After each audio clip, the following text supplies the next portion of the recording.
first thing that went through everyone's mind was a doll for boys, and then they said, no, no, no, it's a movable action figure for boys. Are they in for a surprise?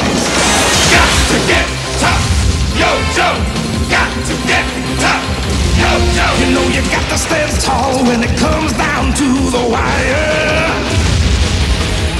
You got to play rough when you cross that line of fire. You got to have guts to stand for your rights. You got to keep a grip enough to hold on tight. You got to do the fighting with all of your might.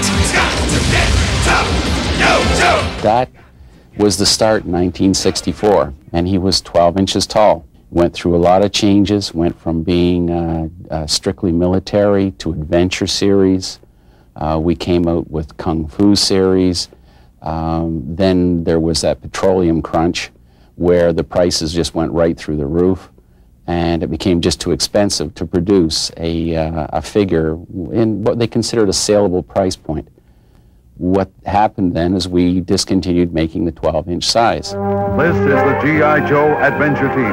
5 rugged men with lifelike hair. They're outfitted for action, and they take their orders from this man, the Adventure Team commander. I've got a tough assignment for you.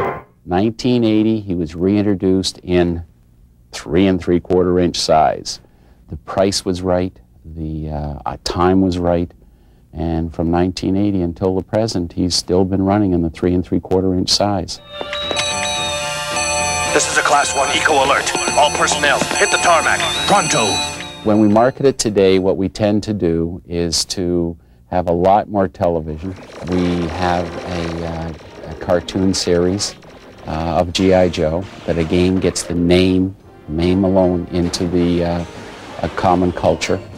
We have comic books. Marvel Comic has been running G.I. Joe for the past 20 some odd years. And that's the difference today is that we use more of the media available to us. Your own G.I. Joe will dare anything, risk everything.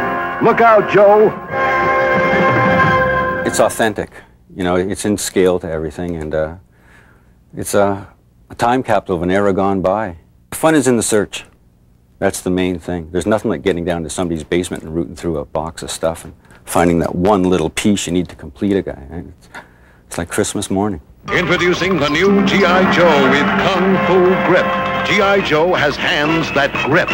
Fingers you hold open and let close. Hands that hold on with a Kung Fu Grip. The other great thing about G.I. Joe, and it was sort of, I guess, the equivalent of Barbie, was G.I. Joe had all these great clothes and accessories, you know. So it's actually probably what taught an entire generation of young men how to accessorize, which may have been a good thing. To answer your question, guess not. When they first put them out, they could appeal to kids from 6 until 12 or 13. They know that for a demographic, they can narrow it down to like from 7 to 9, and then they just go right after the mentality of the 7 to 9-year-olds, changing the size, the colors, whatever the case may be. They've just kept on top of the little ones that are buying their stuff. They haven't missed a mark on it. Yo, Joe! Got to get tough! Yo, Joe! Got to get tough! Yo, Joe! Yo, Joe!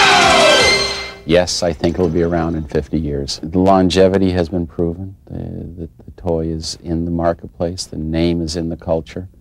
What that name will mean at that particular time could be something completely different than what we have right now.